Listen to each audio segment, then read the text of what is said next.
Olá, gente! Tudo bem com vocês? Bem-vindos à estreia do Pod Júris. Para quem não me conhece ainda, sou o Dr. Douglas, sou advogado e historiador. Nesse programa de estreia, antes de tudo, gostaria de fazer um agradecimento, primeiramente a Deus, né? Pela oportunidade, pela minha história de vida, pelas superações, pelos exemplos incríveis que eu tive, pela minha família, pelos meus amigos, pelos meus colegas de profissão. E principalmente agora, eu vou dar ênfase a uma galerinha que me tocou muito no ano de 2024, que foram os alunos. Para quem me conhece, sabe que eu jamais gravaria um vídeo. Mas a gente decidiu, então, nesse período, começar a gravar para tentar acessá-los. E deu super certo. Quem acompanhou, viu. Porém, a gente pagou um preço alto, né? Então, eles também a minha gratidão. E quem foi que eu pensei, gente, para iniciar, para dar estreia aí dessa guinada, dessa ideia que eu tive do Pod Júris? Eu vou fazer a apresentação dessa pessoa incrível, que eu tive o privilégio de conhecê-la também no ano de 2024, no início, quando uma viagem que eu fiz ao estado do Amapá, na capital. E foi me apresentado por uma amiga em comum, né? A doutora Regiane. E eu fiquei encantado, por ela, de tudo, de absolutamente tudo que ela sabe, as lutas, a causa. E eu, como digo sempre, eu tenho sede de aprender. E ela me alimentou. Naquela hora que a gente se conheceu, ela me alimentou e eu fiquei super feliz de conhecê-la. Eu vou passar aqui o currículo dela, depois eu digo o nome por último. Olha isso, gente. Graduada em Direito pela Universidade Federal do Pará. É mestre em Direito Ambiental e Políticas Públicas pela Universidade Federal do Amapá. Atualmente, ela é assessora indigenista no Instituto de Pesquisa e Formação Indígena, o IEPE. Advogada popular pró bono na Comissão Pastoral da Terra. Integrante da Rede Nacional de Advogadas e Advogados Populares, o RENAP. Tem experiência em várias áreas do direito, com ênfase em direito socioambiental e direitos humanos. Atualmente, principalmente nos seguintes temas: organizações indígenas, advocacia de políticas públicas, conflitos agrários e socioambiental, regularização fundiária, comunidades tradicionais, direitos humanos, aspectos sociais e direitos indígenas, sistema prisional e socioeducativo. Doutora Iandra Pedroso, seja muito bem-vinda! Eu sou o seu fã. Eu também sou seu fã. E eu fico muito agradecida por participar do Pod Júris no primeiro episódio dele, né? No primeiro episódio inaugural, é uma honra. E coincidiu que isso acontecesse enquanto eu estivesse num trabalho aqui em São Paulo, né? De passagem. Seja bem-vinda! E fico muito feliz de reencontrar o Dr. Douglas, porque todo esse processo de trabalho, né, que nós temos, que você mencionou aí no currículo, né? Eu não gosto muito de trabalhar com o meu currículo, né? Mas tudo que foi mencionado ali não é um processo necessário de formação que eu fui buscar. Foi a vida, o movimento, a luta de militância que fez com que eu tivesse acesso a essas frentes de trabalho. E essas frentes de trabalho, elas estão relacionadas a uma militância, e essa militância provoca uma certa formação. Então, todo esse currículo aí, que a gente não... Às vezes a gente não fica muito à vontade de listar, mas são atividades que o processo de militância na advocacia nos impõe. Não necessariamente foi algo que eu busquei na vida, mas foi algo que aconteceu. E a tua história de vida, a tua história da militância é muito importante porque você milita por uma comunidade que sofre, né? Há mais de 500 anos. Então, são 500 anos de apagamento, né? De quantas milhares de etnia, de línguas, né? Vamos dizer assim, né, doutora? Que foram apagadas. E essa militância, o trabalho de vocês, busca resguardar o que tem, né? Através dos históricos, tentar recriar toda essa história. Porque, assim como eu, né, graduando em antropologia, não pode. A gente tem que fugir, é o que a gente luta, né, há mais de 500 anos, do etnocentrismo. Então, para quem não conhece, o etnocentrismo nada mais é do que você eleger uma certa cultura ou etnia e colocar como padrão, como certo e pronto, acabou. Então, tudo que não for semelhante não é válido. Então, a luta aí da gente que faz parte dos desiguais é uma luta que tem que ser diária, né, doutora Yandra? A gente precisa lutar. A gente não pode simplesmente apagar. E atualmente está cada dia mais forte. Precisa ser forte essa luta. Né? É impressionante, assim, porque historicamente o ser humano ele tem essa aversão ao diferente. Uhum. Não é verdade? E não é só pela aparência física. Não, basta ser diferente. E é tão bom ser diferente, né, doutora? Sim. Eu tenho que contar um pouquinho da minha história, né? Para entender o contexto, como eu cheguei nas atividades que eu realizo hoje, né? Da militância. Eu sou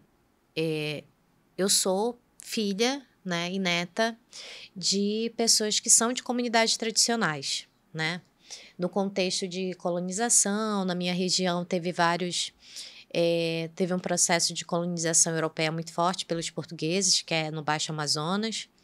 Eu sou tenho origem de uma família que vem de uma comunidade do Eixo Forte, da região de Santarém, né? Que engloba Alter do Chão, São Brás, além de outras comunidades ribeirinhas.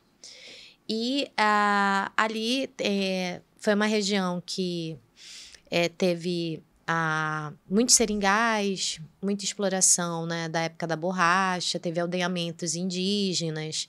Então, é uma região com forte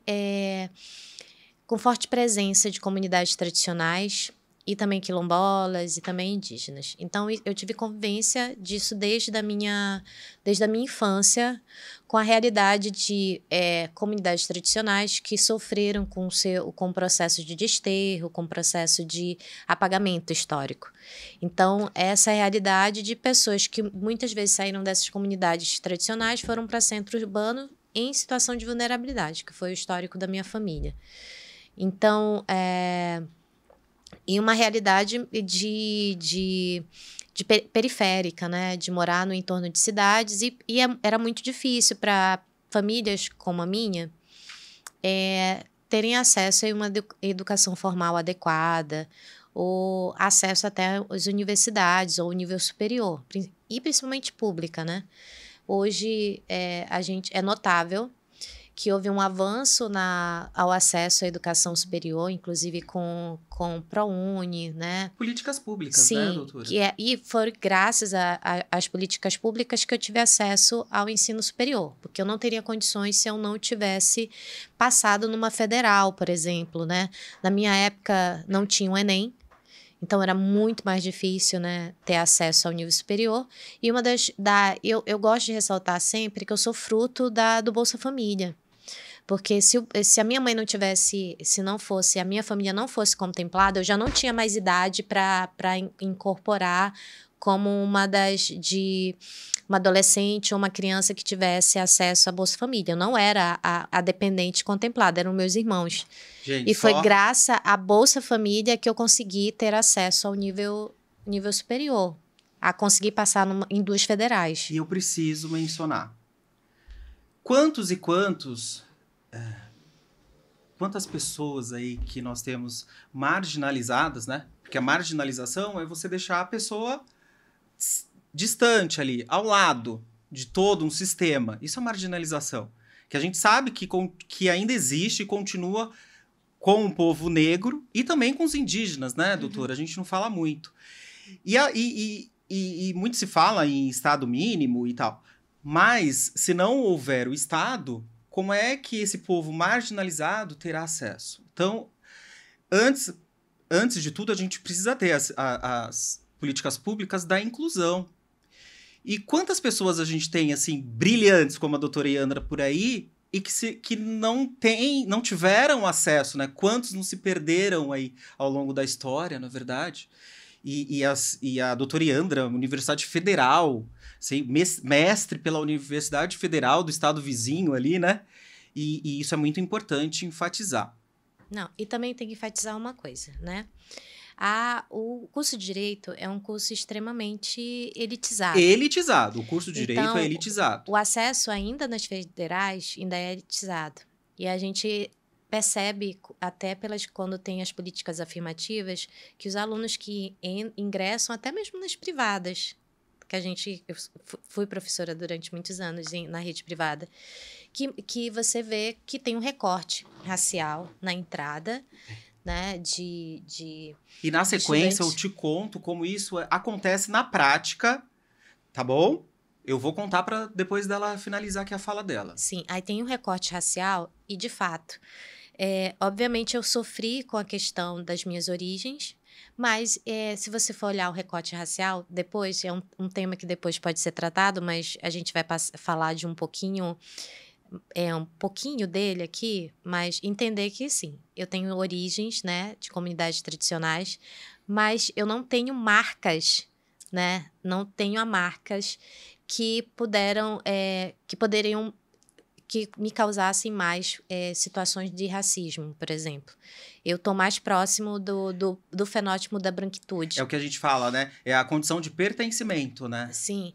E aí, obviamente, quanto mais você está, né, próximo da branquitude ou próximo do fenótipo, das marcas, né, das suas origens, mas você sofre com a discriminação dentro dos espaços, inclusive nos espaços das universidades e também nos espaços de elite também, né, de cursos de elite, como direito, medicina.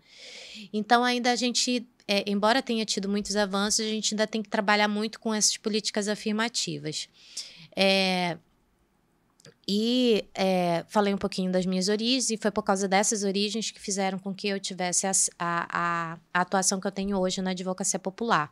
Perfeito. Porque eu vi a minha família, parte das pessoas com que eu convivia, sofrendo injustiças sociais.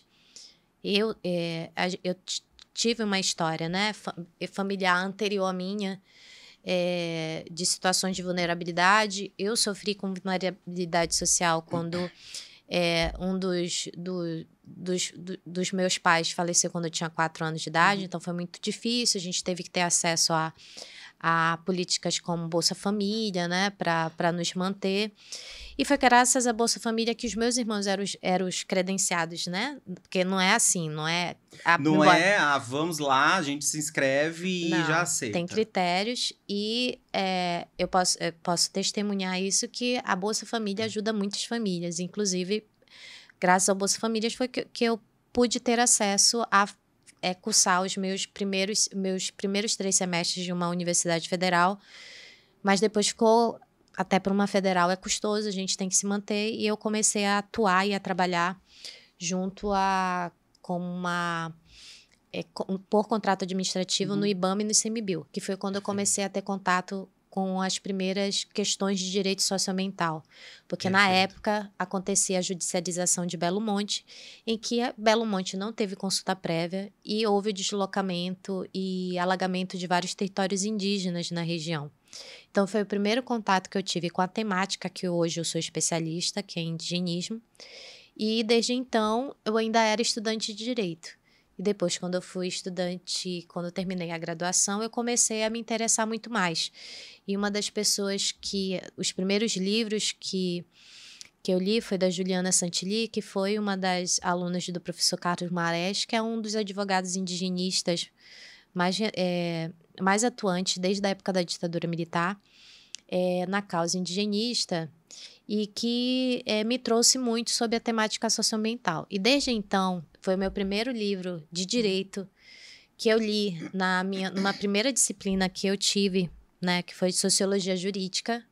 E aí, normalmente, a gente vai trabalhar com os clássicos da sociologia jurídica, mas o meu professor, na época, falou que ele queria temáticas mais diferenciadas e eu encontrei esse livro numa biblioteca de um projeto. E aí, eu não larguei mais. Então, eu tô com a atuação do direito socioambiental e desde então, não deixei de trabalhar com ele. Só que o direito ambiental tem várias vertentes. Várias vertentes que a gente vai tentar falar. E várias ramificações, que é o que a gente vai falar agora. Exatamente. Eu só vou voltar aqui na questão do fenótipo, não? Que falamos. Eu uso muito... eu não sou muito letrada, certo, né? Na temática racial, porque são pautas... o letramento, né, na temática racial, a gente pode usar o termo técnico, né, fenótipo. Mas a gente pode usar a questão que a gente fala muito no movimento social, que são as marcas. As marcas. Olha só que interessante. A marca, que é a cor da pele. Quanto mais você está próximo da negritude, né? Exato. Quanto mais você está próximo da negritude, você sofre mais discriminação social, porque o nosso racismo é estrutural na nossa sociedade. E quanto você mais se aproxima do fenótipo da branquitude, você sofre menos com a discriminação. Mas não deixa de sofrer. Então, isso é importante porque a gente olha nos nossos tribunais, né, de justiça aí pelo país, você olha as fotografias, né, doutora, e a gente vê o fenótipo da pessoa branca, né? Sim. E hoje, com leis de acesso, né, para as minorias... Quando a gente fala minoria, não é quantidade de pessoas, né? É quantidade de pessoas que representam... Minoria social. Minoria aquela social. Que sofre... Exatamente. A população do país quase chega a 60% de pessoas negras, né? Que ali, pelo IBGE, subdivide-se em pessoas pretas e pardas.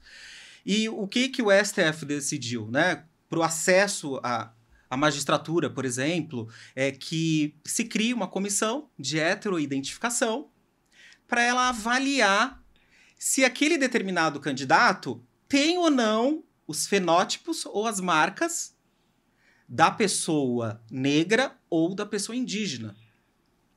Né? Isso também, no julgamento, que isso também me apagou a minha história África, é que o grupo que me julgou disse que eu não sou nem pardo. Ou seja, quem eu sou? Então, a gente começa a julgar, fere o direito o DPH, né? Direito da pessoa humana, né? Na Constituição? Não, o direito humano. O direito humano, né? Que está lá na dignidade da pessoa humana, lá na Constituição Federal. Então, você é colocado numa situação de que, se você não... Coloca-se um nível de que a pessoa vai ter preconceito. Mas o meu sangue, a minha história, minha ancestralidade, é porque o meu lábio não é mais grosso. É porque o meu cabelo é mais liso. Sim. Então, a gente exclui. E aqui fica um desabafo, tá? Que nem toda decisão e nem toda lei é justa. Não, as comissões, né, e as comissões de heteroidentificação, elas passam hoje por um treinamento, né? Uhum. E o contexto dela é todo de reparação histórica e do contexto de discriminação através das marcas. Com os povos indígenas, é diferente essa análise, até porque você tem que ser... A Constituição fala que você tem que se autodeclarar, né, indígena. Exato. E você também tem que ter pertencimento. Pertencimento através de algum documento fornecido pela comunidade. A comunidade, você não apenas tem que se autodeclarar. Se autodeclarar, se definir como indígena, mas você também tem que pertencer a uma comunidade, também tem que lhe reconhecer como indígena. São vários contextos, são assuntos muito polêmicos, que até hoje a gente não consegue... ter e como são sui generis, são questões jurídicas que o nosso sistema jurídico ele não consegue abarcar, não consegue dar a resposta que deveria. E por isso que a advocacia popular vem para fazer essa contraposição sistemática ao nosso sistema, que ele é tradicional, ortodoxo, né, dogmático, e que impõe situações que são etnocêntricas. É etnocêntrica. Por isso que foi importante a gente pontuar sobre esse conceito, né? E a questão da advocacia popular. Me conta, o que te inspirou? Claro que eu já entendi a tua história de vida, tudo poderia ter caminhado ali por esse trajeto ou não, modificar e tal. Me conta, o que te inspirou aí? Eu tenho consciência, né, de que as pessoas da minha família, outras da minha família, dos meus parentes, da comunidade de onde a minha família veio, por conta das marcas, né, que vem na nossa, né, vem conosco, sofrem em determinado grau mais de discriminação, né? E com isso bugou, né? A cabeça começa a se questionar sobre o processo. E uma das partes que fez foi que no processo judicial, né, quando foi da reparação de danos pela morte do meu pai, minha mãe sofreu muitas injustiças, né? Injustiças por todo o processo. Então eu tenho essa marca sentimental, né? Nossa, eu não conhecia. Sim, eu tenho Olha essa só. marca sentimental. Isso impacta. E você vai se questionando por que isso acontece, né? E aí você abre para situações posteriores. E aí, com 15 anos, eu tive contato maior com a comunidade quilombolas e também para descobrir um pouco das origens, né, da minha família, para entender porque a gente estava naquela situação de vulnerabilidade. Mas foi o primeiro semestre de Direito com esse livro da Juliana Santilli, que foi uma jurista socioambiental que já é falecida, que era integrante do Instituto Socioambiental, que esse instituto atua, né, na defesa de direitos de comunidades tradicionais. A advocacia popular é uma consequência de quando você atua com movimentos sociais. Perfeito. Né? Então, não é só advogar para pessoas em situação de vulnerabilidade social. A causa é outra. Não, é porque você pode analisar. Eu já advoguei para uma pessoa carente.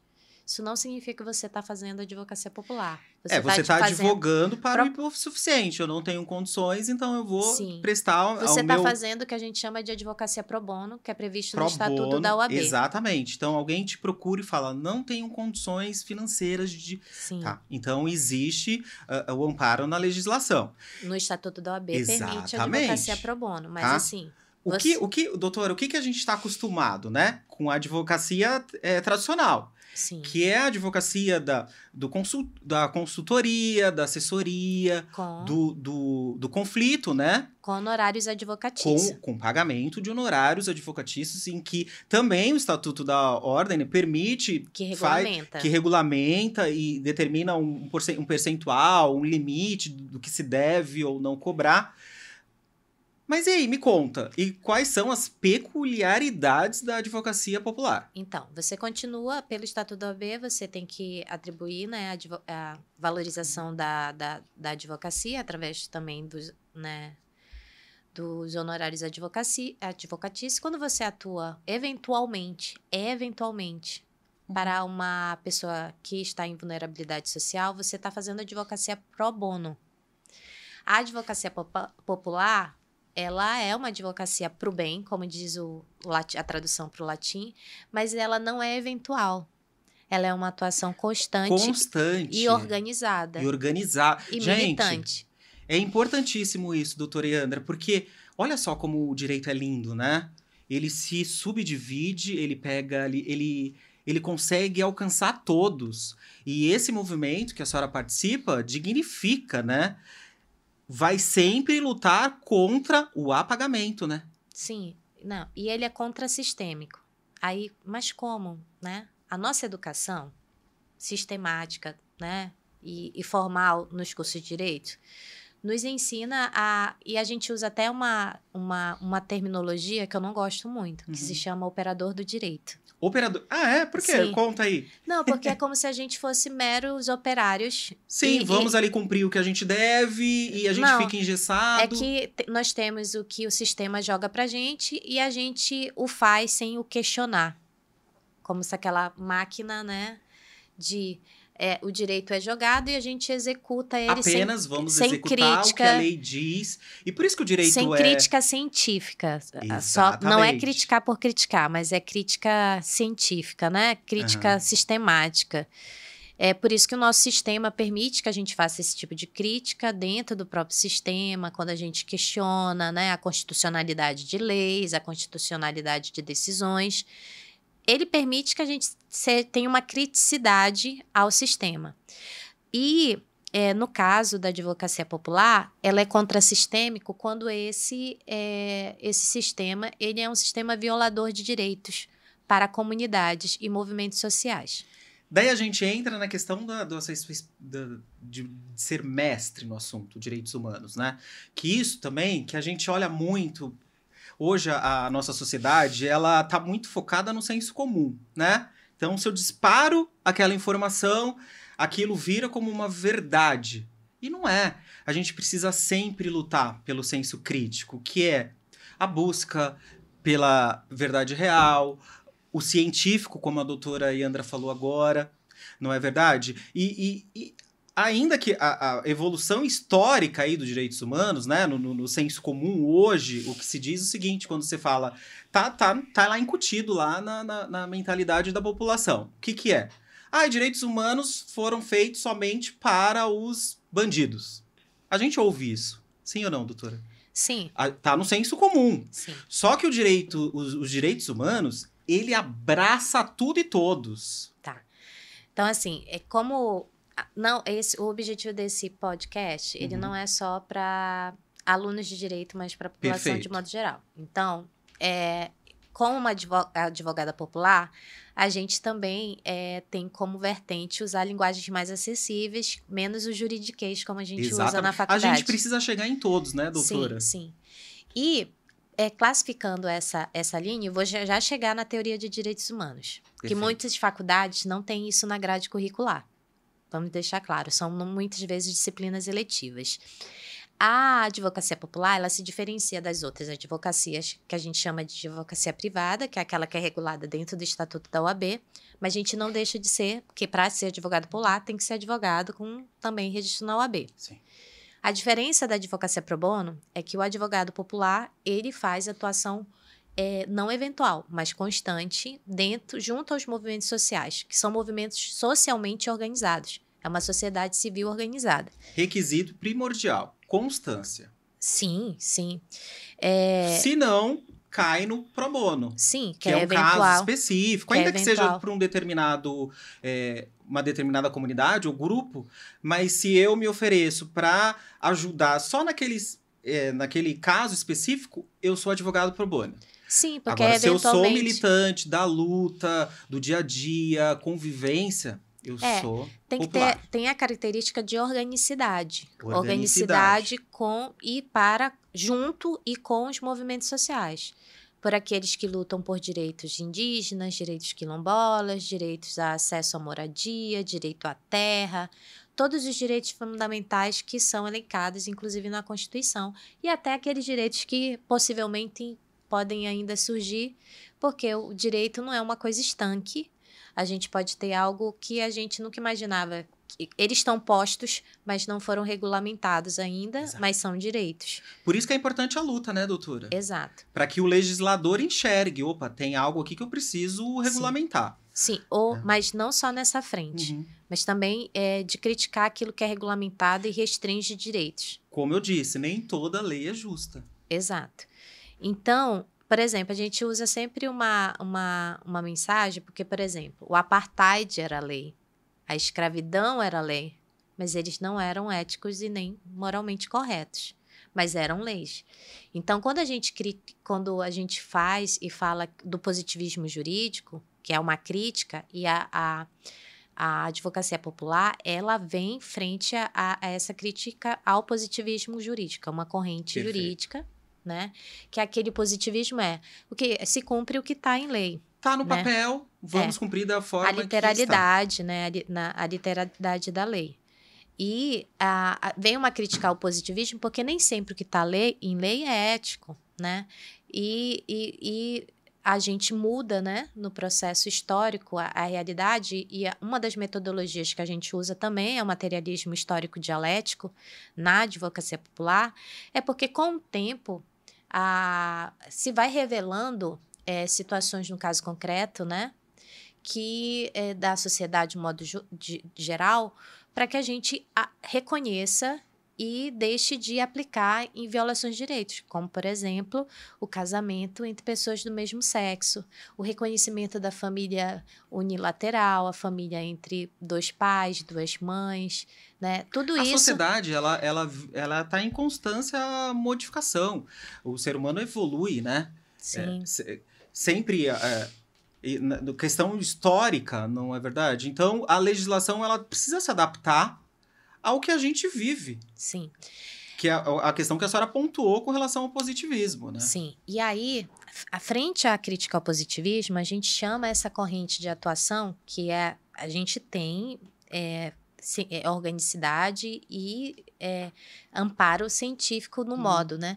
Nas primeiras aulas de introdução ao direito, os alunos vão entrar em contato com positivismo, positivismo jurídico, naturalismo, e tem correntes na América Latina, né? No Brasil principalmente, que é do direito alternativo. Né? E um dos autores que vocês podem entrar em contato com essa temática, inclusive eles têm um livro do que é o direito, que é o professor Roberto Lira Filho. E a partir dessa visão, né, sobre o direito alternativo, que é contrassistêmico, que critica vem outras vertentes que a gente tem hoje atualmente, por exemplo, que é o direito achado na rua, que não é só o direito encontrado na lei, né? É o direito na comunidade, né, das pessoas da comunidade LGBTQIA+, da população negra, dos indígenas e por aí vai. E o direito achado na rua é uma vertente de direito alternativo e que também a advocacia popular apoia-se nela, né? E aproveitando... De luta por direitos. Exato. Aproveitando, então, essa questão da advocacia popular e os direitos humanos, como a gente tem falado, me conta aí, com relação às comunidades tradicionais e os povos indígenas, como é que a senhora vê essa relação? Ó, como é que eu cheguei, né? Obviamente, depois que eu... primeiro o trabalho me encontrou. Depois eu fui procurar como atuar de maneira... não profissional, mas mais adequada, que eu pudesse ter uma finalidade social no meu trabalho como advogada. E que a advocacia presta um serviço social incrível, assim, né? Não, ela é importantíssima para a sociedade. A privada também. Claro, vamos colocar. Porque a gente joga mais para a advocacia tradicional, né? Que as pessoas conhecem e que a gente está trazendo agora a advocacia popular pela brilhante doutora Iandra.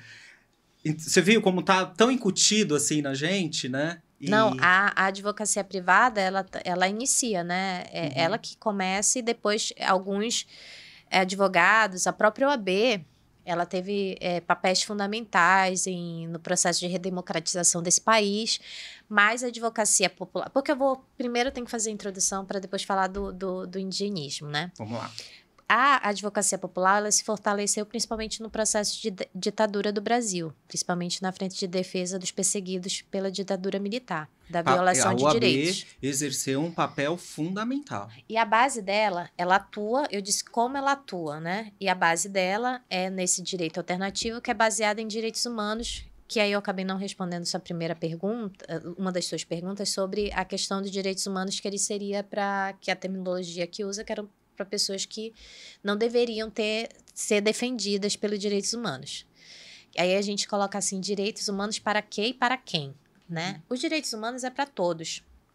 Absolutamente, né? Todos. E para quem é estudante primeiro, segundo, terceiro, e se você não chega no último semestre e não consegue definir que, na verdade, o conteúdo jurídico de direitos fundamentais e direitos humanos é o mesmo, você vai ter que fazer algumas leituras novamente, né? De alguns autores, né? Tem o Ingo Sarlet, né? E outros autores que vão te mencionar o seguinte: os direitos humanos e direitos fundamentais, eles possuem o mesmo conteúdo material, São direitos mínimos para existência, para dignidade, são direitos mínimos para a dignidade da pessoa humana. A diferença entre eles está em como eles são reconhecidos dentro de um sistema. Os direitos humanos, eles são reconhecidos dentro de um sistema nacional. E os direitos fundamentais são direitos que são relacionados à dignidade da pessoa humana, que são reconhecidos na esfera nacional, dentro de uma Constituição. Constituição Federal. Então, quando a norma internacional ela é internalizada no Brasil, ela é incorporada ao nosso sistema constitucional. E então, esses direitos humanos, eles em conteúdo são direitos fundamentais. A forma que ele é reconhecido que diferencia, né? Diferencia esse contexto. Ao longo da história, a gente tem vários documentos, né? A gente tem lá Código de Hammurabi, já falava. A gente tem a Declaração de Direitos dos Direitos Humanos, né, de 1948, bem ali após o final da Segunda Guerra Mundial. Sim. Também documento importantíssimo. Então, essa historicidade desses documentos é reconhecido até anterior ao Código de Hammurabi, tem outras... Anterior também tem mas aí não que eles sejam códigos específicos de direitos humanos, mas eles trazem... Ele pinça alguma coisa que através da tua interpretação você fala. Que a gente hoje consolida, como o direito a ser ouvido, no caso, o direito à defesa. Você consegue identificar... Sim, o direito à vida, Exato. que é um direito fundamental, um direito humano. Então, são traços que são incorporados até hoje no nosso sistema, né? Uhum. Então, esses direitos humanos, eles são direitos que têm um núcleo essencial dele, que a gente chama que é o princípio da dignidade da pessoa humana. Qualquer direito que tenha um núcleo essencial, o princípio da dignidade da pessoa humana é direito fundamental ou direitos humanos. E aí vai ser a forma de reconhecimento dele, ou por uma lei internacional de direitos humanos, ou dentro da Constituição, que vai fazer essa nomenclatura. Mas o conteúdo dele é o núcleo, é o princípio da dignidade da pessoa humana, que é absoluto dentro da nossa esfera, né? E aí é com base nisso que a advocacia atua, né? Com direitos de núcleo essencial de dignidade da pessoa humana, para garantir direitos, e principalmente organizados com movimentos sociais, aqueles que lutam pelo direito à terra, à defesa de territórios, da identidade, de comunidades em vulnerabilidade. Daí eu entro na próxima pergunta. Como você enxerga a questão da advocacia popular com os movimentos sociais? Então, às vezes essa base, né, de formação, a gente não tem acesso a isso na faculdade de Direito. Não tem. A faculdade de Direito, né, como a doutora apontou, é a questão do positivismo, né? Exato. Então, o positivismo que está na lei, cumpre-se. Claro que através da alteração da convivência, que a sociedade muda, então a gente, além da lei, a gente tem jurisprudências, temos costume, né, que se não está na lei, o juiz inclusive pode julgar aquele determinado fato com costumes que não está na lei, algo novo. Né? E isso é importante pontuar também, né, doutora? A minha trajetória como advogada popular começou no movimento sindical. Depois foi para o movimento de comunidades quilombolas e depois foi para comunidades indígenas. Então, foi a necessidade de luta social, de organização social, que me colocou nessa vertente. E eu tinha pouca leitura ainda da temática do direito achado na rua, que é uma vertente, né, jurídica que é principalmente pautada na Universidade de Brasília, a UNB, através do professor José Geraldo de Souza Júnior, que é um outro que eu recomendo. O movimento Direito Achado na Rua também tem essa pegada de advocacia popular, de direito alternativo, que é uma importante leitura também. E eu tinha pouca base teórica dessa linha de atuação. E aí foi o movimento primeiro que me encontrou e depois que eu fui procurar estudar para que eu pudesse ter, inclusive, fundamentação para fazer frente aos trabalhos. Lembra que a gente falou do senso comum e do senso crítico? Sim. Não é verdade? Então, foi o movimento primeiro que me encontrou. Então, normalmente, todas as pessoas que atuam em advocacia popular não são pessoas que estudaram, fizeram formação formal na advocacia ou fizeram Não. mestrado. Na verdade, normalmente são pessoas que são do movimento já, são militantes, e aí vão buscar a educação formal para tentar auxiliar no processo de luta. Gente, olha a importância da organização, Sim. né? Daquele determinado movimento. E isso me deixa extremamente feliz, assim, porque é uma causa que precisa ser publicizada, e é muito importante, assim, a sua fala. Então, para essa frente, a gente também defende que o direito, no nosso caso, né, para qualquer outra linha do conhecimento para que tenha acesso, né, a gente defende que o direito, haja turmas específicas de direito para comunidades. Perfeito. E de vulnerabilidade social. A gente defende Pronera, a gente defende que o nível superior chegue a comunidades indígenas. Não só as políticas afirmativas que permitem que as pessoas tenham acesso, mas ainda assim, como o racismo é estrutural, as universidades começaram a fomentar a entrada, né, nas universidades, né, por cotas, mas ela não estruturou a universidade para receber essas pessoas. Exato. E cai no etnocentrismo. Sim. Né? E a organização é incrível. Me conta sobre a advocacia popular, o que ela pode contribuir para a transformação social, né? Porque a gente precisa transformar. Para transformar, precisa do quê? De luta, organização. E vocês fazem assim com excelência.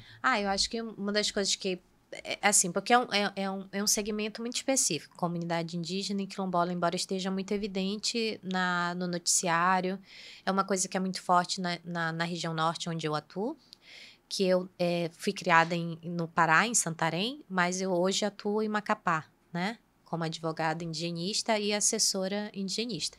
Eu sempre brinco que eu sou mais indigenista que advogada, né? Eu não tenho eu não sou operadora do direito. Não é operadora de... Não. Ela é ali... Olha pro positivismo e fala, calma, tem algo além do positivismo. Eu sou crítica, né? Sou crítica do positivismo. E aí, nesse processo todo, né, de formação, né, eu fui buscar um mestrado, né? O meu mestrado é na linha de direito socioambiental, e ainda assim muito incipiente de conteúdo de advocacia popular. Foi o movimento social, né? Foi a Rede Nacional de Advogados Populares, né? Gente, calma. Preciso falar para vocês. Ela passou em primeiro lugar no mestrado. Sim, sim. Parabéns. Na época, sim, sim. Na época, foi o seu tempo, seu momento, primeira. Parabéns. Sim. E é a temática que eu gosto, que eu atuo, né? E era onde eu tinha mais educação formal jurídica. A outra, eu ainda pateio, assim, ainda patino um pouco, sempre busco, porque eu não sou uma profissional intelectualizada, no sentido de que sou escritora, sou jurista. Eu sou do dia a dia. Do campo. Isso, do dia a dia, da problemática, né, de enfrentar despejo, de enfrentar, né, e nem sempre a gente tem tempo para, nossa, fazer um discurso ou uma palestra ou escrever artigos científicos. A gente tenta, mas não é assim que funciona. Então, a gente está na prática do dia a dia sofrendo, inclusive, assim como a comunidade que a gente atende, também sofrendo perseguição e criminalização. Então, normalmente, um advogado popular, ele atua com método, né? E, inclusive, o advogado, já no dia a dia, a gente já tem todo um sistema de prerrogativas de defesa para que os advogados... É uma função que é muito perseguida, de modo geral. Normalmente, no senso comum, o advogado é mal visto por algumas questões. Sim. Mas o advogado, de modo geral, ele é muito perseguido, político e... também com tentativas de discriminação, ameaças de morte. A advocacia popular, isso aumenta. Aumenta, porque tem uma voz importante, né? Tem uma voz importante. E isso, assim, a gente não tem ainda o conhecimento. E por isso que eu achei importantíssimo você estar aqui hoje, falar e tal. E a gente já pode emendar aí na questão do indigenismo. Sim. Conta pra gente, pra quem não entende, não sabe, o que o indigenista, o que ele atua, o que ele faz. Há uma corrente, assim, que define que nós temos direitos indígenas e direitos indigenistas. O indigenista é o que vem dos não indígenas, e o indígenas é o que vem dos próprios indígenas, né? Independente dessa leitura, né? Porque a academia, eu acho importante frisar que todo o nosso papel de atuação, a academia foi uma das responsáveis. A maioria das pessoas que foram percursoras do direito alternativo, eles são professores da academia, eles têm fundamentação teórica, e a gente sempre busca essa fundamentação, até porque senão nossas teses não seriam aceitas. E a advocacia popular foi muito importante, por exemplo, em muitos momentos, como reconhecimento de direitos da comunidade LGBT. Foi muito de advocacia popular, né? Importantíssimo. Então, tudo com fundamentação jurídica, né? Fundamentação científica.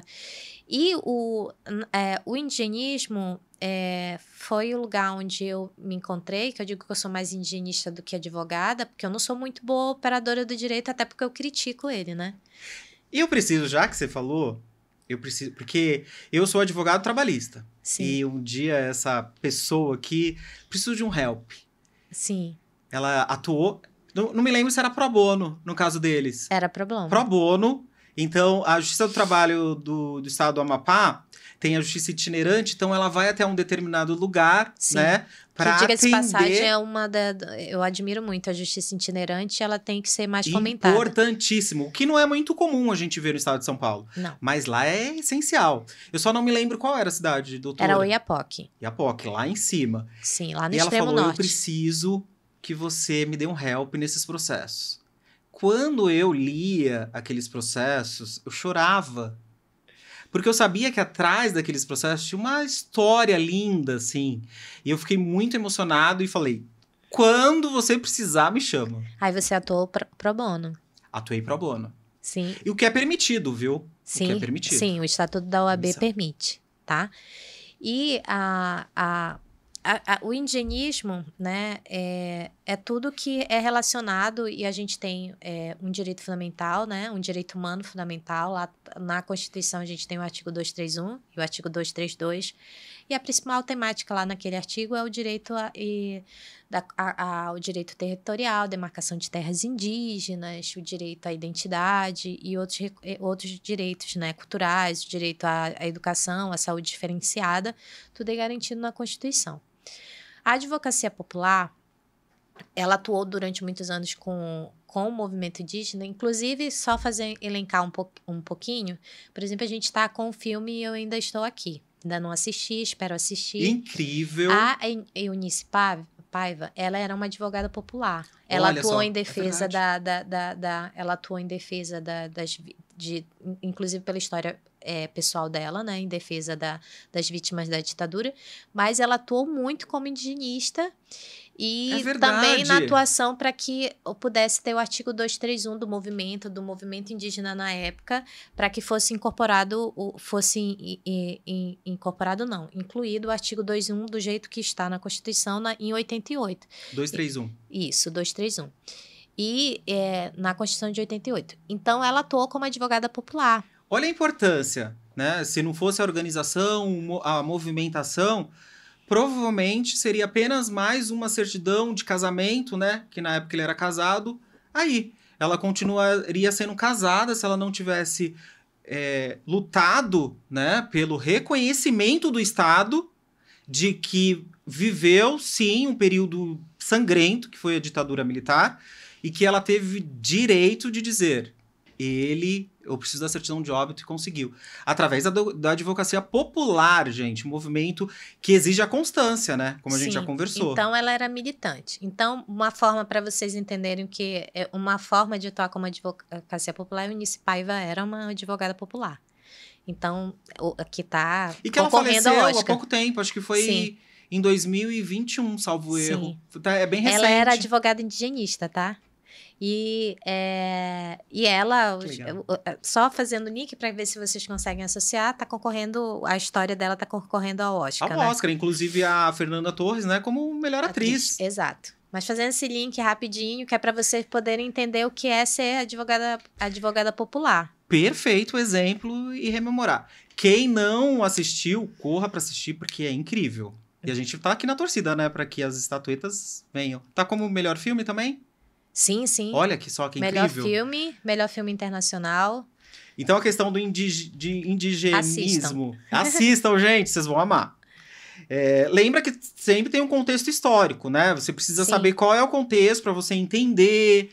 Então é por isso que é importante a gente sempre estudar antes de assistir um filme. Porque daí você consegue entrar na história, né? Ainda como telespectador. Aí você percebe que sempre tem um ponto em comum, a da advocacia popular, né? Você tem algum contexto de injustiça social, social, né? Algo aconteceu, né, doutora? E é assim, mas nem sempre, né? Não vou dizer assim, mas eu digo que a maioria é assim. A Eunice teve a questão da violação de direitos pela ditadura militar e se tornou uma advogada indigenista. E assim, tem esse contexto. Você começa a criticar o sistema e vai atrás de defesa das minorias sociais. Então, do indigenismo, da mesma forma. Hoje em dia, nós estamos numa frente de fazer com que existam mais advogados indígenas. Incrível, indígenas, importantíssimo. E a gente que a OAB tem um olhar bem apurado para essa questão. Sim, eu sou, até então, até a final de 2024, eu era presidente da Comissão de Direitos Indígenas da OAB do Amapá. Olha e só. agora a gente tem dois indígenas lá que foram aprovados na OAB. Que incrível! E com um projeto que a gente estava atuando para a advocacia popular, junto com a PUC do Paraná, junto com a Fundação Ford, mas tudo isso dentro do movimento, não foi a Iandra, entendeu? Exato. Eu só participei do processo. Organização, foi o movimento social. E faço um pedido agora para a senhora, que eu também estou fazendo parte da diretoria, mas como subseção, né? Uma cidade do estado. No caso, ela estava do estado... Do Amapá. Da seção. Da seção do estado do Amapá. Então, eu te peço, manda para mim alguma coisa pra gente tentar trabalhar essa vertente também. Foi um movimento social, eu só participei. É sempre Gente, ela é incrível. Eu falei pra vocês, eu sou fã dela. E aí, o movimento social lá do Amapá, né, organizou uma turma e conseguiu que pudesse ter um processo seletivo de ações afirmativas na Universidade Federal do Amapá em 2018. Eles acionaram o MPF para que tivesse. 10 alunos quilombolas e indígenas ingressaram numa turma na Universidade Federal, no campus binacional de Oiapoque. E desses 10, a gente tem trabalhado para que eles possam se tornar advogados populares. Dessa turma saíram 2, mas tudo é um movimento buscando apoio. Então, a minha atuação com o movimento indígena foram eles que iniciaram e nós somos parceiros nesse sentido, com e para, né? Com o movimento social. Então, e a busca é que eles, para a emancipação, tudo sobre eles, com eles, né? A gente tem que, nada sobre nós sem nós, tudo sobre eles tem que ser tratado com eles, e não há um discurso de fala etnocêntrica de que o não indígena é que tem que falar por eles. Eles têm e sabem e sempre souberam falar por si. E lutar e reivindicar. Então, a gente sempre está... A advocacia popular tem, com o movimento indígena, vem isso. Na pegada de direito alternativo, direitos humanos, e sempre uma ferramenta de luta para o movimento social. Então, Perfeito. O movimento social é ele que se organiza e sempre...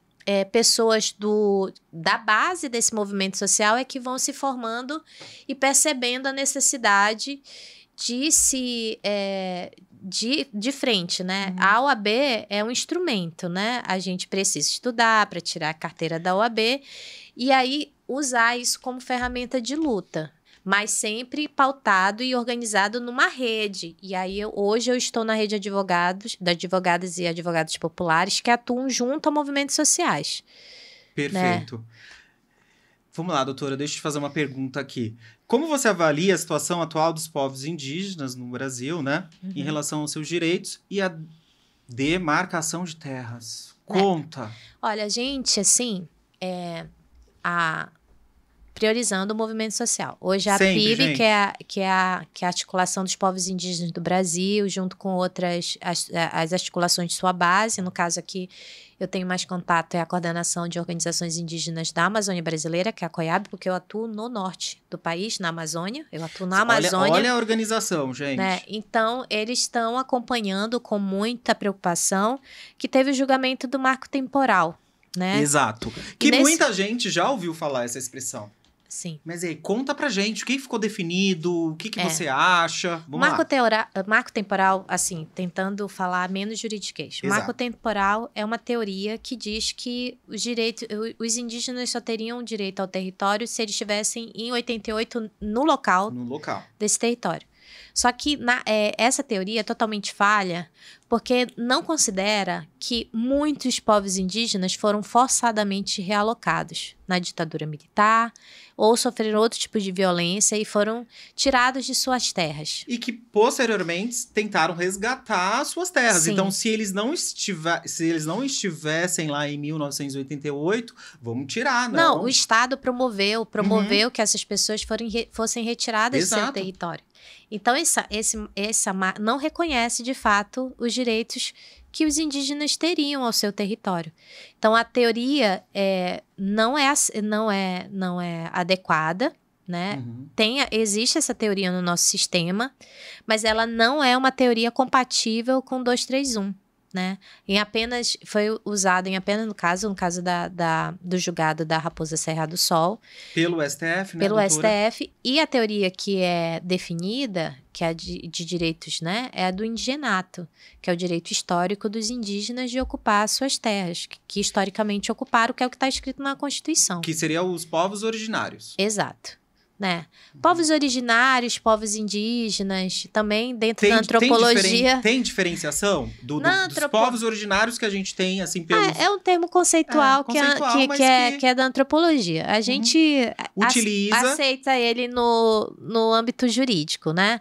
Como depois de muito tempo a gente não usa mais populações indígenas, mais comunidades indígenas, comunidades tradicionais, não população tradicional, são terminologias acadêmicas que a gente vai usando, porque com o tempo elas imprimem alguma conotação social que é negativa. Por exemplo, a gente não usa mais o termo índio.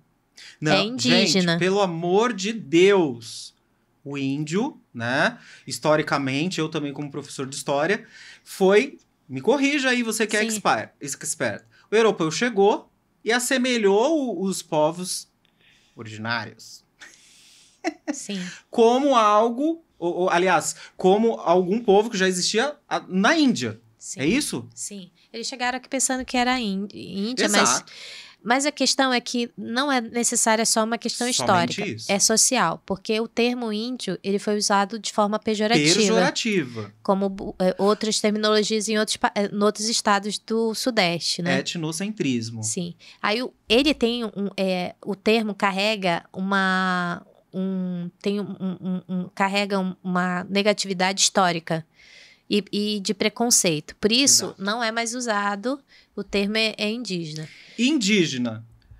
Quer identificar aquela determinada comunidade indígena. Este é o correto termo. O correto é aldeia, o correto é aldeia, o correto é etnia, é povo, porque povo contextualiza a diversidade de povos no Brasil, que não é só são várias línguas, são várias identidades. Até a questão do termo da racial, né? Nós somos uma raça É apenas, um processo de letramento, né? Exato. É um processo de letramento e que o indigenismo faz isso. Ele te leva a um processo de letramento. Eu não sei tudo, aprendo todos os dias, né?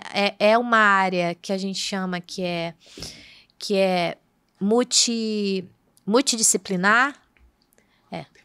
É multidisciplinar porque incorpora várias disciplinas, a história, a antropologia, a sociologia. Então, você tem que ter várias formações, né? E eu todo dia fico me implicando para que eu possa aprender mais. Mas foi um movimento que me chamou para isso. E a cada dia eu fico me formando para ser mais útil, ter a função social, né? Gente, infelizmente o tempo voa, assim. E a gente nem percebeu. E ela, assim, é incrível. Eu avisei do início. Eu vou dar um exemplo agora. Tem um colega meu na graduação de antropologia, ele me deu um exemplo que, assim, exemplo a gente fixa o conceito. Através desses movimentos no Congresso Nacional, então, né, a comunidade indígena organizada através dos seus movimentos foram até ali, provavelmente, né, ali em Brasília, e um dos deputados disse o seguinte: nossa, mas ainda usando cocar? Aí o indígena virou e falou para ele: pois é, e você usando esse pedaço de pano pendurado? Qual o objetivo disso? Então, gente, não é a etnia, a etnia correta e tem que ser padronizada, exemplo. O ser humano é isso, é diversidade. Isso que é lindo, né, doutora? Sobre essa temática, teria que ser um outro podcast, sobre a gente falar sobre algumas questões sobre a integração, que não é mais permitida. Que não deu tempo de falar, mas umas terminologias que não tem, mas porque a questão aqui era falar um pouquinho sobre advocacia popular, direito alternativo, para quem está começando e está pensando em advogar com movimentos sociais. E que ela é mestre. Agora, rapidamente, doutora, as redes sociais, rapidinho, vamos marcar tudo lá. O meu é em Andra.Almeida, que é meu público, né? E eu só uso o Instagram, porque eu não sou uma pessoa muito... Eu sou, no máximo, instagramável, mas não tenho outras redes sociais. E tô pensando também não ter mais Instagram diante das últimas questões envolvendo a questão de insegurança. É verdade, tem isso também, mas gente. É questão da política de segurança da Meta, né? Que é outro tema que pode ser tratado. Outro tema que a gente pode falar, gente, atrapalha muito os movimentos. Doutora, obrigado. Foi um prazer enorme. A gente então vai marcar... A gente pode marcar live, continuar falando aí da questão da autodeterminação e identidade dos povos indígenas. Gente, é incrível. Obrigado. Muito feliz. Obrigado. Até mais, gente. Um abraço. Tchau.